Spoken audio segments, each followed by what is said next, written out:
Padre bueno, ahora que nos adentramos cada vez más al tiempo de tu sacrificio, nosotros vemos con asombro y con alegría, con mucho agradecimiento y con el corazón lleno todas las obras maravillosas que tú has hecho. Por favor, síguenos ayudando a verlos, porque como dice tu palabra, solo en tu luz nosotros vemos la luz.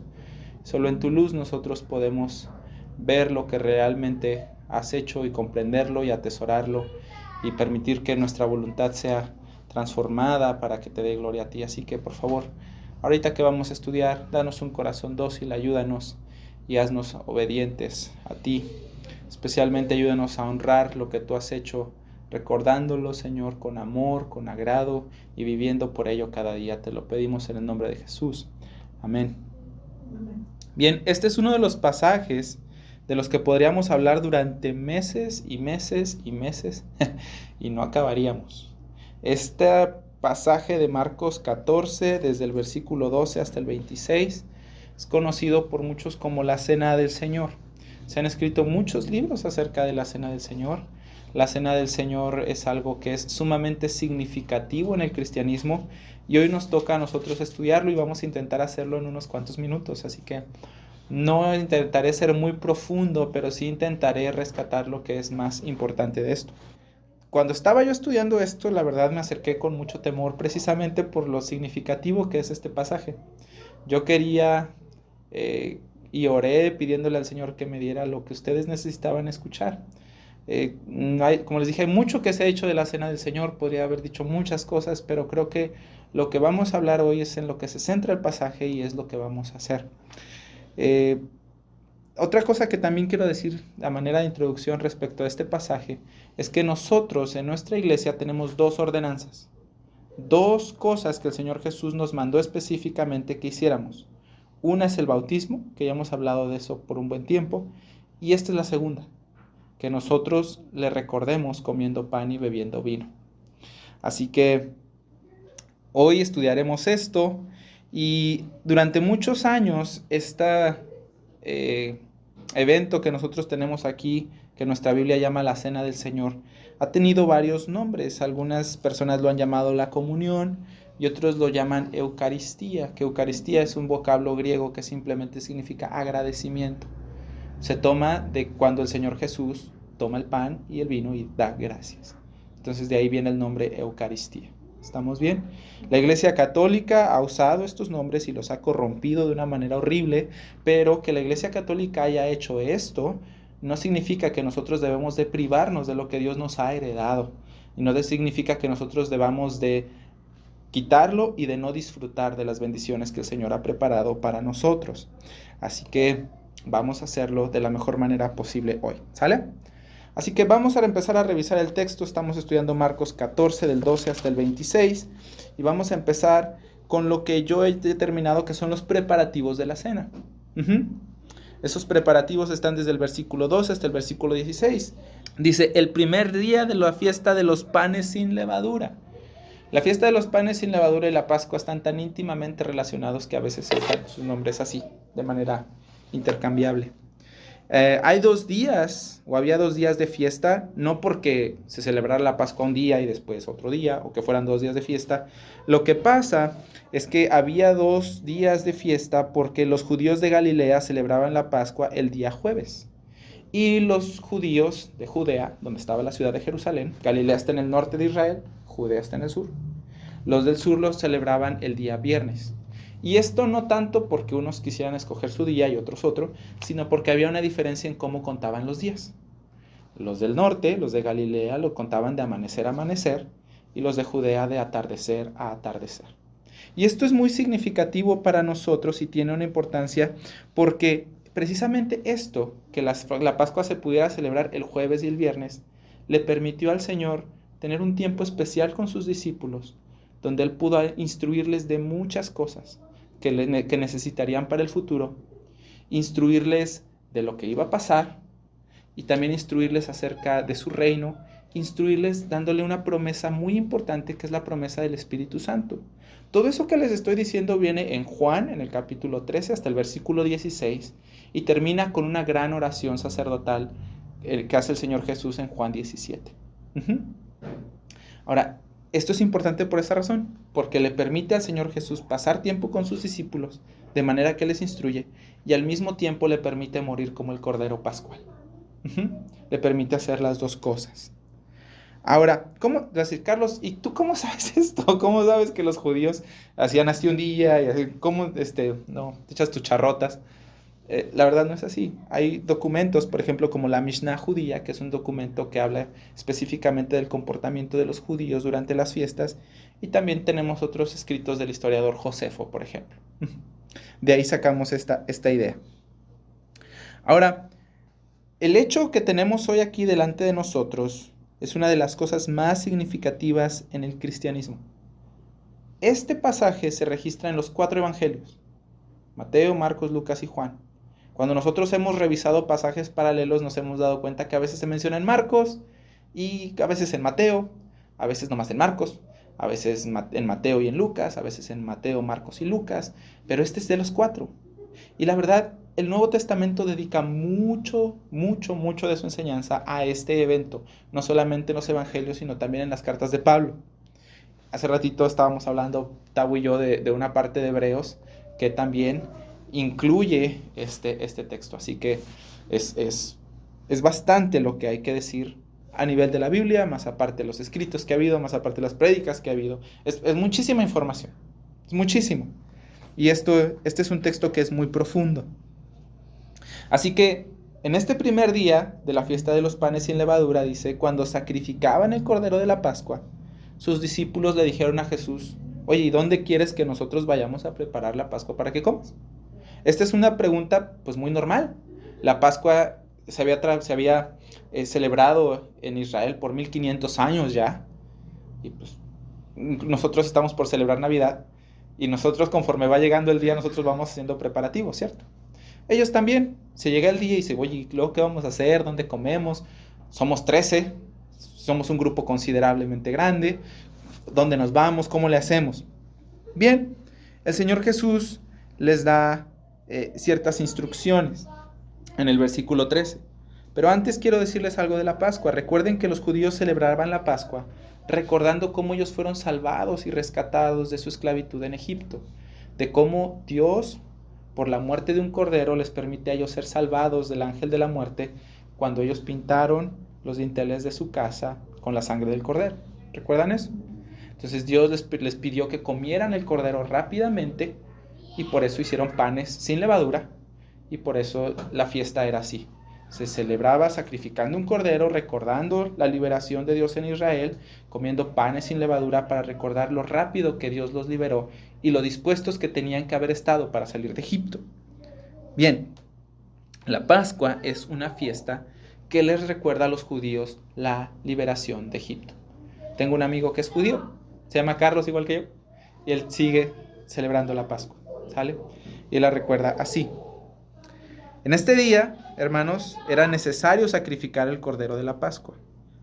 Y nosotros sabemos por Lucas, en el capítulo 22, en el versículo 8, que a los que mandó el Señor Jesús a preparar el lugar fueron a Pedro y a Juan. El Señor Jesús los manda.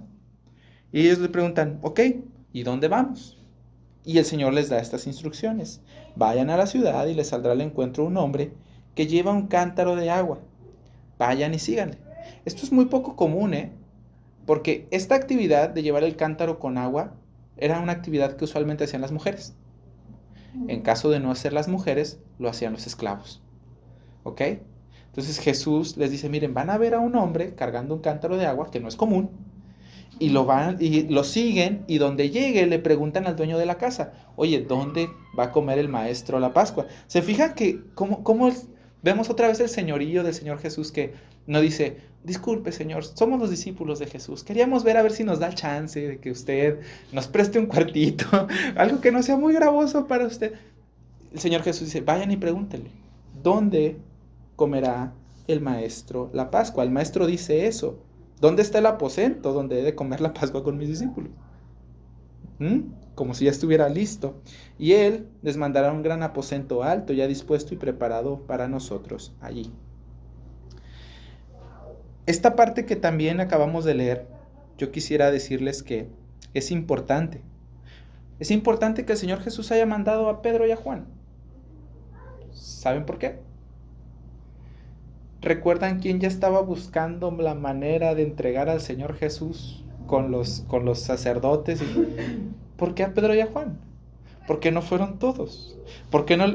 Porque el Señor Jesús sabía que ese era un tiempo donde Él iba a estar solo, en un lugar donde no estaba tan transitado, en un lugar apartado. ¿Y recuerdan lo que querían hacer los sacerdotes y los principales? No en la fiesta. Vamos a hacerlo discretamente para que no se nos arme aquí un desastre. Hubiera sido el momento perfecto para que Judas lo entregara, pero el Señor Jesús no permitió que las cosas se hicieran en el tiempo de Judas, ni en el tiempo de los sacerdotes. Él hizo las cosas a su tiempo, y Él quiso pasar este tiempo con sus discípulos para poderles instruir sobre lo que había de venir. Algo que también me llama mucho la atención de esta parte de los versículos del 13 hasta el 15 es que el Señor Jesús ya sabía qué estaba pasando. El Señor ya sabía dónde era el lugar. Es obvio que lo sabía por cómo está el texto. Dice, van a encontrar un hombre, va a haber un lugar, ya está preparado. Los discípulos no sabían, pero Él sí sabía. ¿Cómo lo preparó? La verdad, no lo sé. Tal vez fue un arreglo que Él tuvo antes con el Señor, tal vez no.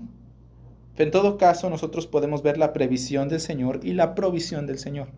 La previsión porque Él había preparado todo de alguna manera, y la provisión también porque, aunque el Señor Jesús no tenía nada, recuerden lo que Él dijo una vez: las zorras tienen sus cuevas, las aves tienen sus nidos, el Hijo del Hombre no tiene ni siquiera dónde recostar su cabeza. El Señor proveyó para que sus siervos comieran la Pascua con Él. Y algo que también quiero llamar la atención de ustedes es al hecho de la obediencia de Pedro y de Juan. Mira lo que dice el versículo 16 respecto a la obediencia de sus discípulos. El Señor Jesús había dicho en el versículo 13, id, y el versículo 16 dice, fueron. Dice, id a la ciudad, dice, fueron sus discípulos y entraron a la ciudad. Y luego el Señor Jesús al final del versículo 15 dice, preparen para nosotros allí. Y el versículo 16 termina diciendo, y prepararon la Pascua. Vayan, entren, preparen. ¿Y qué hicieron? Fueron, entraron, prepararon. Otra vez, esta es una de las marcas de los discípulos verdaderos del Señor Jesús. Ellos son obedientes. Obedientes al Señor Jesús. Son fieles al Señor Jesús. Así que, en contraste con Judas, que él andaba viendo cómo ya entregar al Señor, Pedro y Juan nos muestran un carácter obediente y sumiso a la voluntad del Señor Jesús. Bien, vamos, aquí terminamos con los preparativos. Los preparativos ya están listos. Pedro y Juan prepararon todo. Ya está en el aposento alto. Y dice el versículo 17, y cuando llegó la noche vino él con los 12.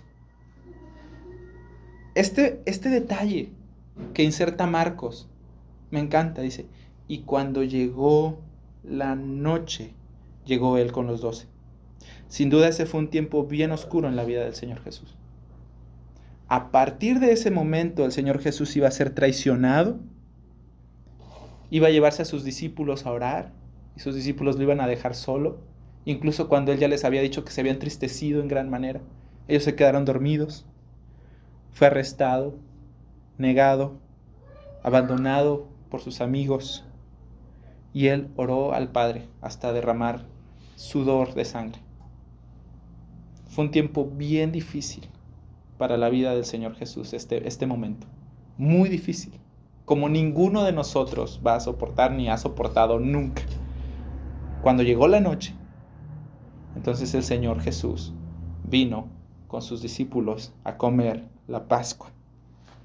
Y dice el versículo 18 que mientras comían, dice, cuando se sentaron a la mesa, mientras comían, Jesús les dijo, de cierto os digo, de verdad, les digo, que uno de ustedes que come conmigo me va a entregar. De cierto os digo que uno de vosotros que come conmigo me va a entregar. Juan 13:21 agrega un detalle. Dice que el Señor Jesús les dijo que la Biblia registra que el Señor Jesús se angustió en su espíritu. Señor Jesús, con un corazón roto, muy triste, les dijo: oigan, ¿saben que alguien me va a entregar, muchachos? No sé qué habrá pasado. No me puedo imaginar la cara de los discípulos. Pero es cierto, alguien lo iba a entregar. Judas lo había pactado por 30 piezas de plata. Que por cierto me di la tarea de investigar. Y 30 piezas de plata son la mitad de lo que valía el frasco de alabastro. Lo vendió muy barato. Muy barato. Y era una traición que fue tan dolorosa para el Señor Jesús. Que por cierto, también me di a la tarea de investigar y les dije que había un salmo que hablaba de la traición de Judas, ¿se acuerdan? Vayan al Salmo 55, por favor. Porque el Salmo 55, en el versículo 12, hace un eco de lo que nosotros estamos viendo aquí y nos revela mucho del corazón del Señor al ser traicionado por Judas. Salmo 55, versículo del 12 al 14. ¿Listos? Fíjate lo que dice: porque no me afrentó un enemigo, lo cual yo hubiera soportado, ni se alzó contra mí el que me aborrecía, porque me hubiera ocultado de él, sino tú, hombre, al parecer íntimo mío, mi guía y mi familiar, que juntos comunicábamos dulcemente los secretos y andábamos en amistad en la casa de Dios. Tú eres mi amigo. Te traté como a mi familia. Yo me lo hubiera esperado de alguien que me odiara, de alguien que no me conociera. Pero tú y yo compartíamos secretos juntos. El Señor Jesús había revelado a Judas los secretos del reino de Dios abiertamente. Y él lo traicionó. El Señor Jesús, con este corazón, revela un nuevo hecho a sus discípulos. Los discípulos sabían que él iba a morir, sabían que iba a ser entregado con los sacerdotes, que iba a ser entregado a los gentiles, sabían que el Señor Jesús sufriría. La semana pasada dijimos que el Señor Jesús agregó que él sería crucificado, y ahora él les agrega que él sería traicionado por uno de ellos. El versículo 19, vamos a regresar a Marcos, por favor. El versículo 19 del capítulo 14 dice que los discípulos comenzaron a entristecerse y a decirse el uno al otro: ¿seré yo? Y el otro: ¿seré yo? Y así se la llevaron. El griego que usa aquí Marcos efectivamente dice que se entristecieron mucho, que fue mucho su pesar, que estaban muy afligidos. Pero en Mateo 26, 22, se usa otra palabra griega que comunica la idea de que ellos fueron entristecidos en gran manera, que se agitaron con violencia. Ajá. Ellos estaban así, perdón por las palabras, pero están sacadísimos de onda, súper tristes. No sé qué habrá pasado, ellos estaban sorprendidos. Para los discípulos era inconcebible, increíble, impensable que alguien pudiera traicionar al Señor. Estaban completamente desconcertados y confundidos. Y entonces empieza uno diciendo: oye, ¿seré yo? El pastor Sugel Michelén dice algo interesante aquí. Él dice que la estructura gramatical en griego, eso dice el pastor Sugel Michelén, yo no sé griego, pero él sí. Él dice que nos enseña que la pregunta de ¿seré yo? Está formulada de tal modo que se espere una respuesta negativa. Algo así como: ¿verdad que yo no soy? O sea, dime que yo no. Yo no soy, ¿verdad que yo no soy? Y así se la pasaron uno con otro. Esta pregunta nos muestra dos cosas. Una, la sinceridad y el amor que tenían los discípulos hacia el Señor. Ellos fueron sinceros. Señor, ¿voy a ser yo? O sea, ellos de verdad amaban al Señor. ¿Verdad que no soy yo? Dime que yo no soy. Uh-huh. Y la segunda, la maestría en la hipocresía de Judas. ¿Se dan? ¿Por qué sería la pregunta de que yo no soy? Porque pues, se supone que cuando tú estás seguro de algo de ti... Es que saben que para allá, de verdad, les los prometo, aquí están mis notas. Los cristianos, cuando ellos escuchan al Señor, antes de empezar a decir, tú fuiste, tú, empezamos a dudar de uno mismo. Cuando el Señor nos muestra pecado, entonces nosotros hay cierta duda sana y hay cierto odio hacia uno mismo que es sano. Por ejemplo, aquí haciendo un paréntesis, ¿ok? Hay veces cuando yo me enojo con alguien que digo, es que, ajá, y tú fuiste. Y cuando el Señor, por la obra de mis amigos, de la palabra de Dios, de mi esposa, me enseña su palabra, empiezo a decir, a ver, Carlos, ¿pero tú qué hiciste? Ajá. Entonces, el Señor, en su bondad, nos deja ver primero nuestro propio pecado. De modo que, en lugar de señalar y de apuntar, empezamos a vernos a nosotros mismos y nuestra propia condición. Y eso es algo que es verdad.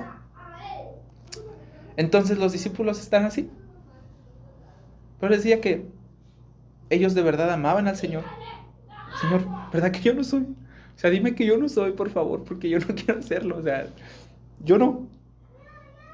Pero esa es una de las cosas que nos enseña. Y la otra es la maestría en la hipocresía de Judas. Se dan cuenta que nadie dijo, tú Judas, nosotros te vimos, tú, así como que tú ya le traías ganas a Jesús. ¿Se dan cuenta? Nadie dudó de él. Para los 11, Judas era tan discípulo como los demás. Hablaba como ellos, predicaba como ellos, iba a la sinagoga como ellos, iba donde ellos, pero su corazón no era el de ellos. No lo era. Dijo el Señor Jesús en el versículo 20, el que moja conmigo en el plato es ese. Durante la cena de la Pascua se hacía una pasta con nueces y aceite y no sé qué otra cosa donde remojaban su pancito. Ajá. ¿Y saben qué? Fíjense lo que dice Juan 12, ¿ok? Vamos a Juan 12, porque Juan registra algo que Marcos no. Y fíjense, nada más quiero enseñarles qué tan bueno era Judas para mentir.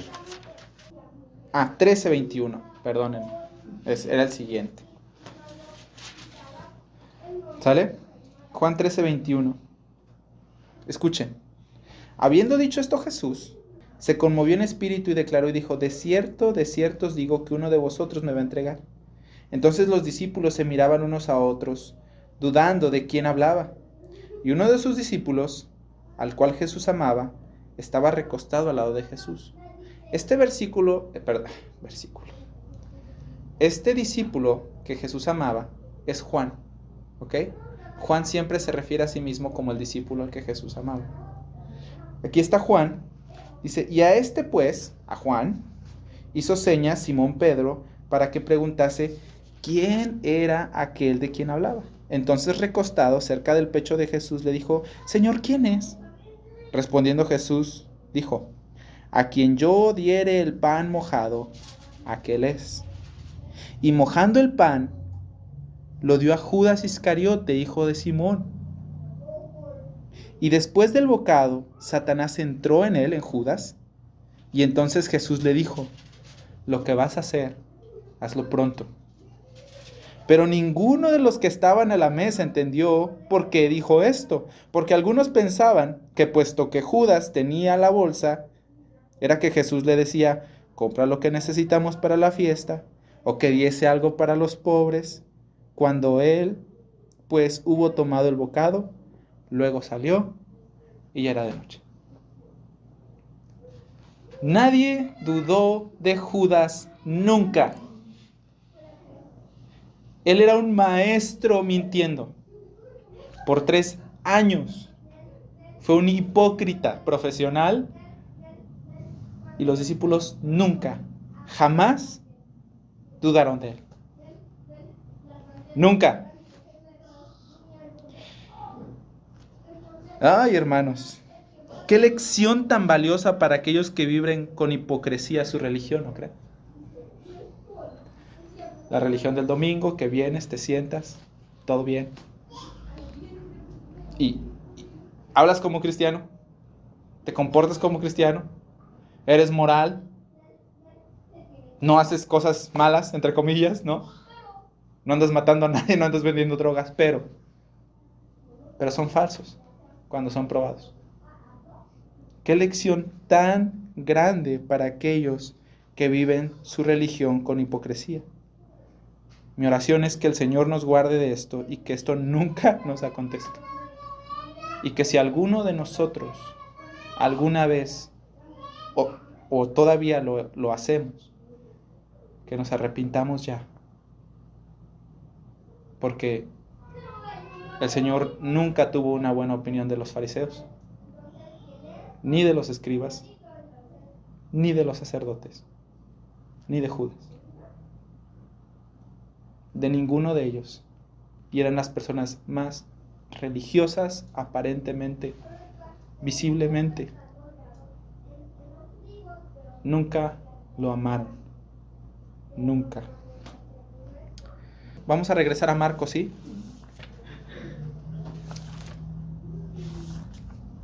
Qué cosa tan fuerte, ¿no creen?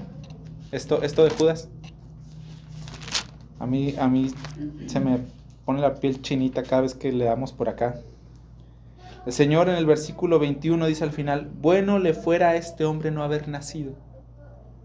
Ay, esto se me hace bien complejo, hermanos. La verdad es que las únicas veces que yo me acuerdo que el Señor Jesús haya dicho algo tan fuerte fue en Marcos 9:42, cuando dijo: ay del que haga tropezar a uno de estos pequeños, porque mejor le hubiera sido amarrarse una piedra de molino en el cuello y que lo avienten en el mar. Pero de Judas dice, mira, el otro vivió, ¿estás de acuerdo? Vivió, hizo lo que quieras, pero mejor le hubiera sido ni siquiera haber nacido. Yo no sé qué eso significa, pero aquí hay un juicio del Señor bien fuerte, bien fuerte. Lo que hay que resaltar aquí, nuevamente, es que la traición no fue en el tiempo de Judas. Judas no se fue, sino hasta que el Señor se lo dijo. ¿Cierto? No en el tiempo del Sanedrín, no en el tiempo de los fariseos, no en el tiempo de los escribas, ni de los herodianos, ni de ninguno de sus amigos, ni de los ancianos, ni siquiera de Satanás. La traición sucedió en el tiempo de Dios y cuando Dios quiso que así fuese. Ahora alguien va a decir: Carlos, pero entonces no está mal que se haya juzgado así tan mal a Judas. O sea, pues porque si Dios lo permitió en su tiempo y Dios está usando a Judas como un medio para que la salvación del mundo llegue, o sea, no estaría mal que nosotros lo condenemos, porque pues Judas, qué culpa, ¿no? Hermanos, eso no existe en la Biblia. Siempre nosotros hablamos de la soberanía de Dios y que Dios controla todo y que Dios hace lo que quiere.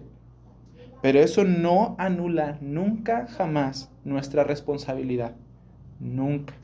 La responsabilidad humana y la soberanía de Dios son dos caras de una misma moneda. Judas no puede ser excusado. Él fue responsable porque ¿saben qué? Judas hizo lo que quería hacer. Pero incluso esta maldad tan grande, Dios la usó para traer bendición al mundo. Y qué glorioso Salvador tenemos, ¿cierto? Que incluso en medio de algo tan perverso y algo tan malo, la Biblia literalmente dice en Juan que Satanás entró en Judas. Aún así el Señor obra todo para su gloria y para el bien de nosotros.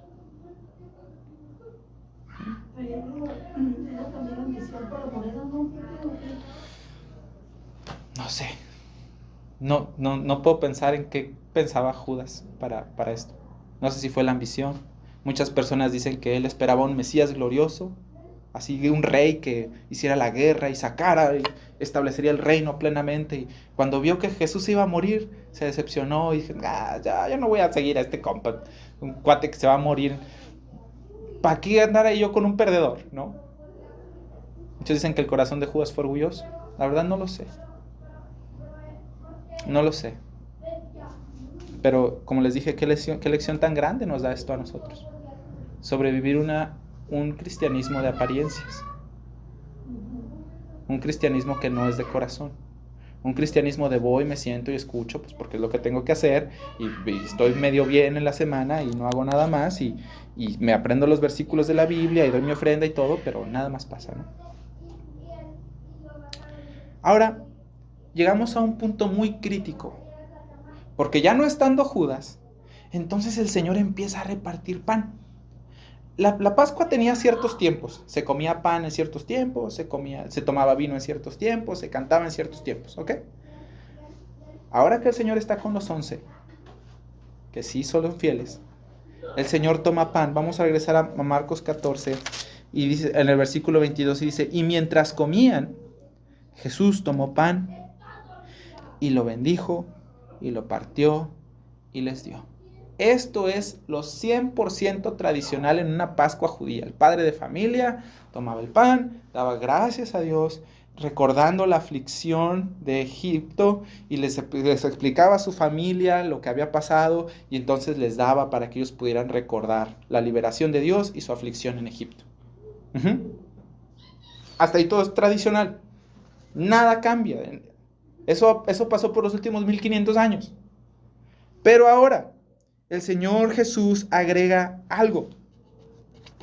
El Señor Jesús agrega algo. Él dice en el versículo 22, y lo partió y les dio diciendo, tomen, coman, esto es mi cuerpo. Esto es mi cuerpo. El Señor Jesús agrega esto. Y esto es completamente nuevo. Esto nunca había pasado. Nunca jamás. Yo me puedo imaginar la cara de consternación de los discípulos y decir, ¿y esto por qué lo dijo? O sea, ¿qué onda? Los judíos recordaban la Pascua, su aflicción en Egipto. Pero lo que el Señor Jesús estaba diciéndoles ahora es, ¿saben qué? Esto es mi cuerpo que por ustedes es partido. Hagan esto en memoria de mí. Eso nos lo dice el relato de Lucas. El Señor Jesús les dice, ¿saben qué? Ya no van a recordar la aflicción de Egipto. Este pan les va a ayudar a recordar mi aflicción. Porque mi cuerpo será partido por ustedes. Y así como golpean el trigo para producir la harina, mi cuerpo será golpeado por ustedes.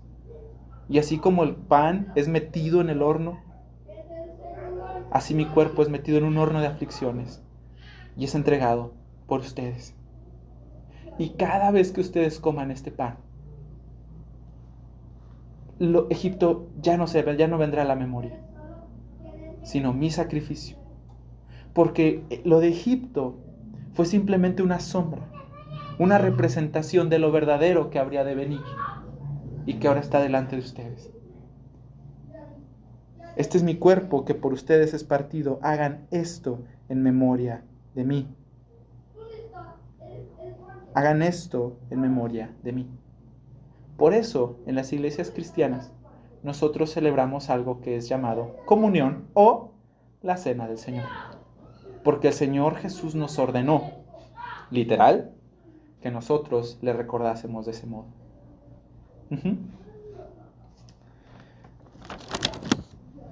Y después dice el versículo 23, y tomando la copa y habiendo dado gracias les dio, y bebieron de ella todos, y les dijo, esto es mi sangre del nuevo pacto, que por muchos es derramada. Esta es mi sangre. ¿Recuerdan que se recordaba la liberación judía porque pintaron los postes de la puerta con sangre?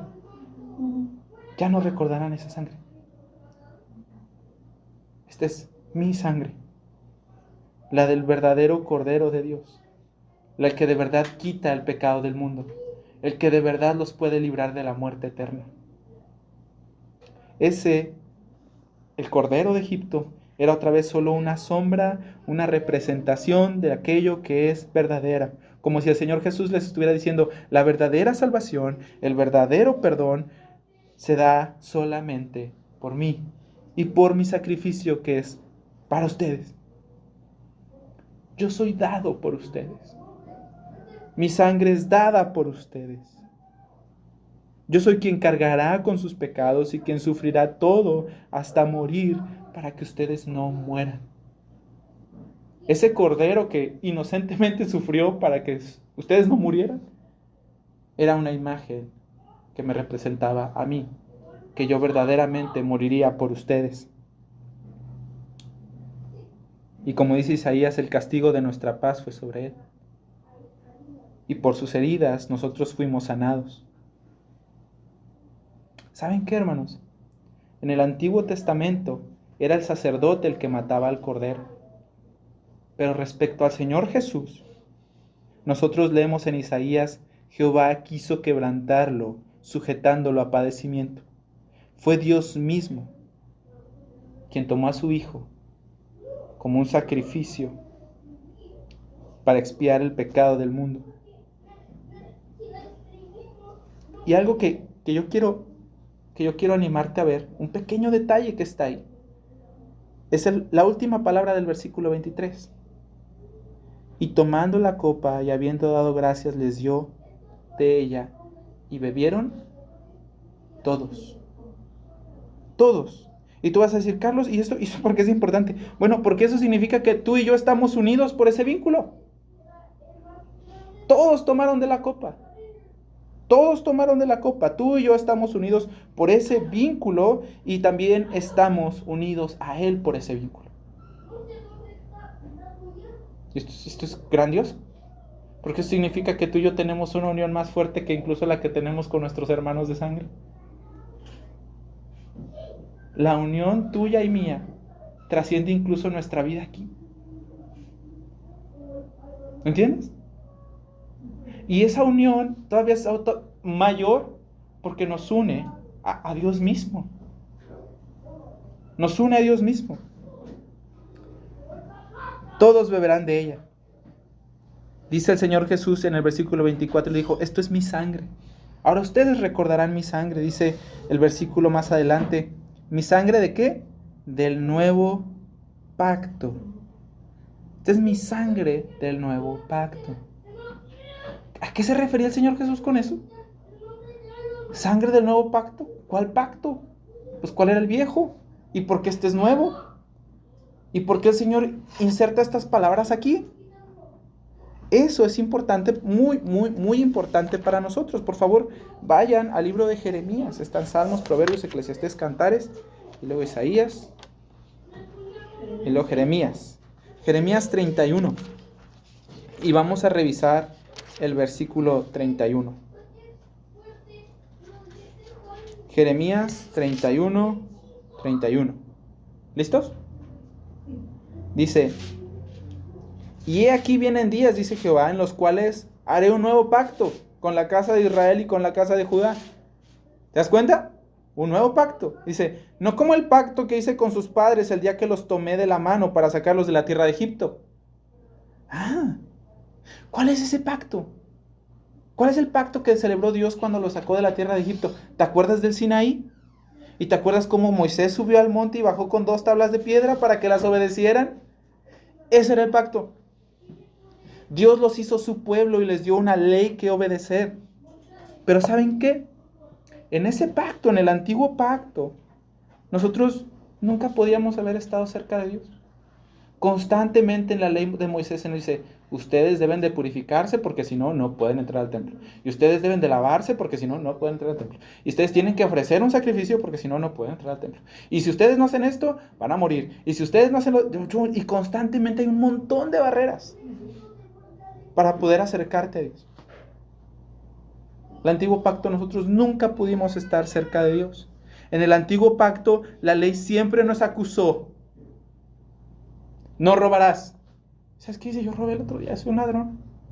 No mentirás. Yo mentí el otro día, yo también soy un mentiroso. Soy un falso. No tomarás el nombre de Dios en vano. ¿Sabes qué? Yo lo hice la otra vez, soy un blasfemo. La ley nos acusaba constantemente y ¿sabes qué? La ley nunca nos cambió. Nunca. Siempre supimos qué hacer, siempre supimos lo que era bueno. Nunca nos cambió. Jamás. La ley no tenía ese poder. Nunca cambió nuestros corazones, ni nuestras mentes, ni nuestras almas. En el antiguo pacto nosotros siempre vivimos bajo maldición y condenación. Uno de los últimos capítulos de Deuteronomio, que Deuteronomio es el último capítulo, el último libro de la ley, ¿cierto? Uno de los últimos capítulos de Deuteronomio, Deuteronomio 27-26, dice: maldito el que no confirmare las palabras de esta ley para hacerlas. Si tú no haces lo que la ley dice, tú delante de Dios eres maldito. Carlos, entonces el antiguo pacto estaba mal. ¿No era algo correcto? ¿Le faltó? ¿Dios se equivocó? ¿Qué pasó? No, no es malo. De ningún modo es malo. Es bueno. La ley es buena y santa. Pero el propósito de la ley no era salvarnos. El propósito de la ley era que nosotros nos diéramos cuenta de nuestra necesidad de un Salvador, por cuanto éramos malvados, culpables y vivíamos bajo maldición. Necesitábamos un Salvador. Ese es el propósito de la ley. Volvamos a lo que dice el texto de Jeremías. Dice: no como el pacto que hice con sus padres el día que los tomé de su mano para sacarlos de la tierra de Egipto, porque ellos invalidaron mi pacto. Aunque yo fui marido para ellos, dice Jehová, versículo 23. Pero este es el pacto que haré con la casa de Israel después de aquellos días, dice Jehová. Escucha esto: daré mi ley en su mente y la escribiré en su corazón. Y yo seré a ellos por Dios. Yo seré su Dios. Y ellos me serán por pueblo. Yo seré de ellos, y ellos serán míos, de verdad. Y no enseñará más ninguno a su prójimo, ni ninguno a su hermano, diciendo: conoce a Jehová, porque todos me conocerán. Mira, tal vez yo sepa un poquito más de cosas que tú, pero si tú eres cristiano, tú le conoces, igual que yo. Todos le conocerán, desde el más pequeño de ellos hasta el más grande. Mira, no importa si tú crees que eres el que sabe menos de aquí. Todos estamos igual. Todos le conocemos. Dice Jehová: porque perdonaré la maldad de ellos y no me acordaré más de su pecado. Este es el nuevo pacto. Este es uno donde tú eres transformado y perdonado. No nada más que tienes la ley aquí en información en tu mente, sino que está grabada ahí y en tu corazón para que puedas hacerla. No uno donde tú sigues siendo maldito y condenado, sino donde tú eres salvado y perdonado. Ese es el nuevo pacto y Jesús está diciendo: tomen esta copa y beban de ella. Esta es mi sangre del nuevo pacto, mi sangre que sella esto para siempre. Esto es dado a todos ustedes. Esto es dado a todos ustedes.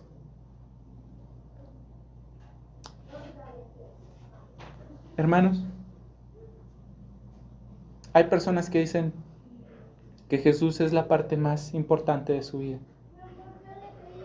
Hay otras personas que dicen que nosotros siempre debemos de dar a Jesús el primer lugar en nuestra vida. Hermanos, yo entiendo la intención de eso, pero ¿saben qué? Yo creo que Jesús no debe ser ni la parte más importante de nuestra vida, ni el primer lugar en nuestra vida. Él debe ser nuestra vida misma. Por lo que Él ha hecho, por lo que ha ganado a nuestro favor. Porque esa sangre que Él iba a derramar no le costó 2 pesos. Él sufrió hasta morir. O sea, Dios no nada más se enojó con Jesús poquito. Descargó sobre Él toda su ira sin compasión y abandonó a su Hijo para que tú y yo no fuéramos abandonados. Hermanos, Él debe ser nuestra vida misma. Nuestra vida misma. ¿Y sabes qué tanto es el amor de Jesús por nosotros? Y tanta es su gracia. La gracia es un favor inmerecido. Tanta es su gracia. Que mira, vamos a regresar a Marcos. Porque el Señor Jesús Está a punto de terminar lo que está diciendo. Versículo 25 dice: de cierto os digo que no beberé más de este fruto de la vida hasta el día que lo beba nuevo en el reino de Dios. Mateo 26-28 dice que Él no tomará más de este fruto de la vida hasta que lo beba nuevo con nosotros en su reino. Ciertamente el reino pleno del Mesías no iba a llegar todavía, pero llegará. Y ese día nosotros vamos a tener comunión perfecta con Jesús, recordando su sacrificio y su sangre que sella este nuevo pacto para nosotros. Su sangre sería derramada para remisión de pecados para aquellos que se saben pecadores. Hermanos, para aquellos que se saben pecadores, el perdón es bien dulce. Para aquellos para los cuales el pecado es amargo, el perdón es valiosísimo. Pero para aquellos que son orgullosos y ciegos a su propio pecado, ellos no entienden esto. No lo entienden, de verdad, no lo entienden. El Señor estará nuevamente con sus discípulos, el reino llegará en plenitud. Todavía no, pero sí llegará. Y un día estaremos en comunión con el Señor. El Señor que nos compró con su sangre. Por eso, esta última cena que el Señor tiene con sus discípulos es tan significativa, es tan valiosa. Porque se termina la Pascua del Antiguo Testamento y comienza la Pascua del Nuevo Testamento. Y el versículo 26 dice: cuando hubieron cantado el himno, salieron al monte de los olivos. El Señor oraría en el monte de los olivos, se entristecería ahí hasta sudar sangre. La traición de Judas se completaría, llegarían los soldados, sería abandonado por sus discípulos. Pero ¿saben qué me llama la atención? Que el Señor Jesús salió del aposento alto cantando. Y aquí viene la pregunta que yo sé que todos ustedes están haciendo. ¿Y qué cantaba? O sea, ¿qué habrá estado cantando? Bueno, en la Pascua era tradicional cantar los salmos 113, 114, 115, 116, 17 y 18. Y sin afán de mucho y sin estudiarlos, simplemente yo quisiera leerte un poquito de lo que estos textos dicen, para que tú puedas intentar ver lo valioso de la obra del Señor en este tiempo. 113 hasta el 118. Eso es llamado el Halel judío, de donde nosotros sacamos la palabra aleluya. Escucha, dice el versículo 113. El capítulo 113 de los Salmos, perdón. Sabiendo de esta obra maravillosa que el Señor Jesús está por completar y que está representada por pan y por vino, el Señor Jesús canta: alaben los siervos de Jehová, alaben el nombre de Jehová. Sea el nombre de Jehová bendito desde ahora y para siempre, desde el nacimiento del sol hasta donde se pone. Sea alabado el nombre de Jehová. Excelso sobre todas las naciones es Jehová, sobre los cielos su gloria. Y luego dice el versículo 7, Él levanta del polvo al pobre y al menesteroso alza del muladar, para hacerlo sentar con los príncipes de su pueblo. ¿Sabes qué dice la carta a los Efesios? Que nosotros hemos sido sentados con Cristo en los lugares celestiales. Su posición delante de Dios por su sacrificio ahora es mía. El 114 dice al final: a la presencia de Jehová tiembla la tierra, a la presencia de Dios de Jacob, el cual cambió la peña en estanque de aguas y en fuente de aguas la roca. Cuando los israelitas estaban muriéndose de sed en el desierto, Moisés golpeó la peña de Oreb y salió agua refrescante que los salvó de morir. Y ahora Dios está abriendo un manantial de vida para su gente. El capítulo 16, vamos a brincar un poquito antes. Yo quisiera leerte lo que dicen los versículos del 3 al 6. Dice: me rodearon ligaduras de muerte, Me encontraron las angustias del Seol, la angustia y el dolor había yo hallado. Entonces invoqué el nombre de Jehová, diciendo: oh Jehová, libra ahora mi alma. Clemente es Jehová y justo. Sí, misericordioso es nuestro Dios. Jehová guarda a los sencillos. Estaba yo postrado y me salvó. Yo imagino que esto fue un abrazo para el corazón del Señor Jesús, que estaba a punto de pasar tantas cosas tan difíciles.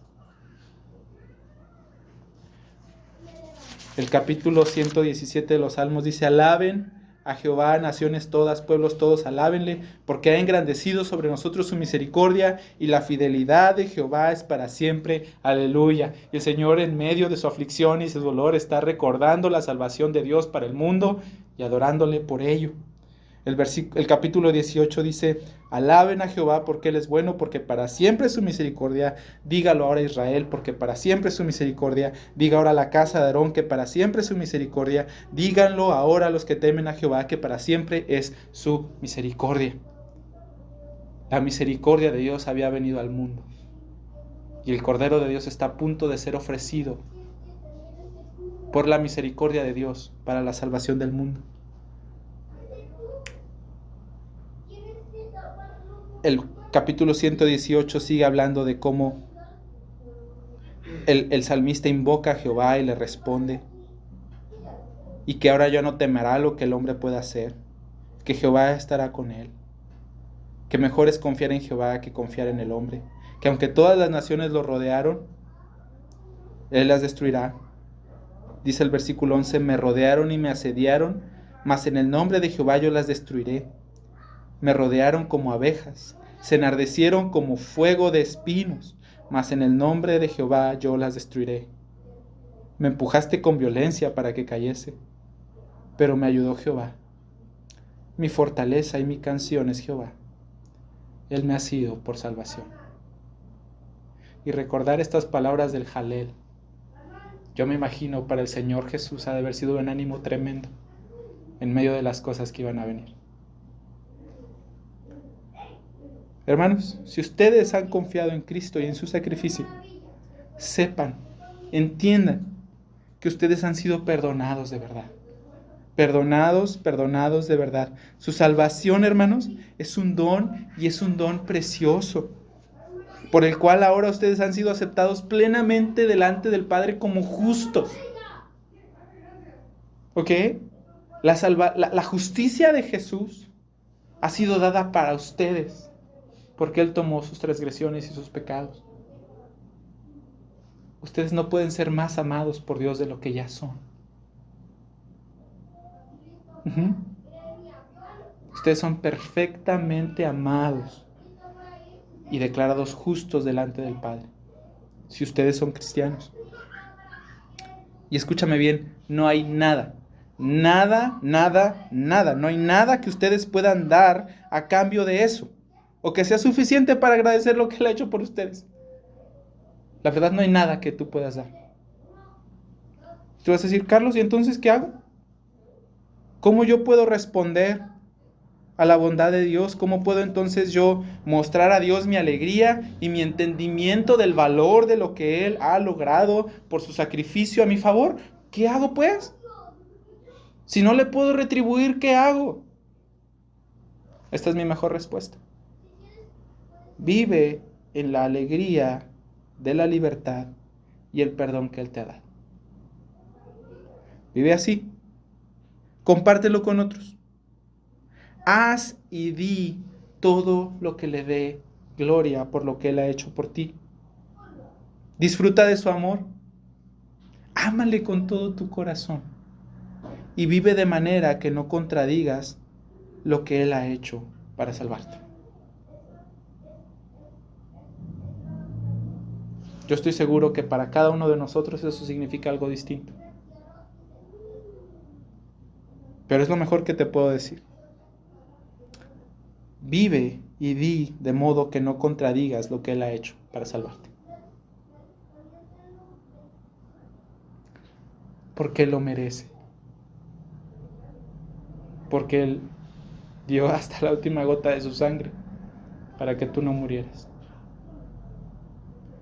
Y ahora nosotros tenemos un memorial, una representación memorial de algo. El Señor nos ordena a todos nosotros comer pan y tomar vino. ¿Por qué? Porque el pan es mágico, como dicen los católicos, que se convierte literalmente en el cuerpo de Jesús y su sangre el vino, se convierte literalmente en su sangre. No, porque el pan es pan y el vino es vino. Pero el pan nos recuerda el quebrantamiento del Señor y cómo Él fue golpeado y metido en un horno y sufrió hasta morir. Y el vino nos recuerda de su sangre y de cómo Él selló este pacto nuevo para nosotros.